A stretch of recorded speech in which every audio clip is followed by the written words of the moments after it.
भाजपा विधायक परिणय फुके ने राष्ट्रवादी नेता अनिल देशमुख के बयान पर कड़ा पलटवार किया है। फुके ने कहा कि लंबे समय तक सत्ता में रहने के बाद चुनावी पराजय को स्वीकार न कर पाने की मानसिकता से अनिल देशमुख ऐसे बयान दे रहे हैं। इसी हताश में केंद्र और राज्य सरकार तथा केंद्रीय मंत्री नितिन गडकरी पर आरोप लगाए जा रहे हैं। इससे पहले अनिल देशमुख ने दावा किया था कि राष्ट्रवादी कांग्रेस के विलय को लेकर 14 बैठकें हुई थी, जिनमें शरद पवार और सुप्रिया सुले भी मौजूद थे। इसी दावे को लेकर राजनीतिक बयानबाजी तेज हो गई है।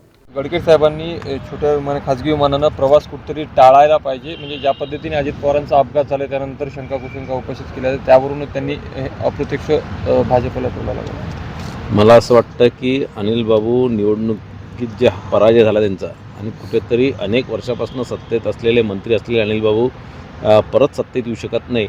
तर मला असं वाटतं की त्यांना थोडंसं या सगळ्या याचा फार त्यांना ते पसनी पडत नाही आहे आणि म्हणून ते या प्रकारचे वक्तव्य करत आहे। हे सगळे सत्ता पिपासू जे लोक आहेत ते कुठेतरी राष्ट्रवादीला ताब्यात घेण्याच्या प्रयत्नात होते। त्यांनी दिवा स्वप्न बघितले होते की राष्ट्रवादीसोबत परत युती करून राष्ट्रवादीला परत आपल्या ताब्यात घेऊन राज्य सरकारमध्ये सामील होऊन परत मंत्री होण्याचा काही लोकांनी स्वप्न बघितले होते। ते होऊ शकले नाही आणि म्हणून मला असं वाटतं मानसिक स्थिती यांची बिघडलेली आहे आणि म्हणून ते नितीन गडकरी साहेबांवर किंवा नितीन गडकरी साहेबांबद्दल या प्रकारचं वक्तव्य ते करतात आहे किंवा राज्य सरकार किंवा केंद्र सरकारवर आरोप ते करतात आहे। भाऊ, विलिनीकरणाबाबत ज्या संदर्भात चर्चा सुरू आहे, सुरुवातीला शरद पवार बोलले, रोहित पवार बोलले, त्यानंतर मुख्यमंत्र्यांनी स्पष्टीकरण देखील दिलं की अजितदादा माझे जवळचे मित्र होते, जे काही घडलं असतं तर मला त्यांनी सांगितलं असतं। मात्र वारंवार सांगत आहे जवळपास 14 बैठका ज्या आहेत ते पार पडलेल्या होत्या सत्ता विलिनीकरणासंदर्भात। मला बिलकुल असं वाटत नाही, कारण 14 जर बैठकी झाल्या असत्या तर 2 महिन्या 3 महिन्यापासून या चर्चा सुरू आहेत असं ते सांगतात आहे।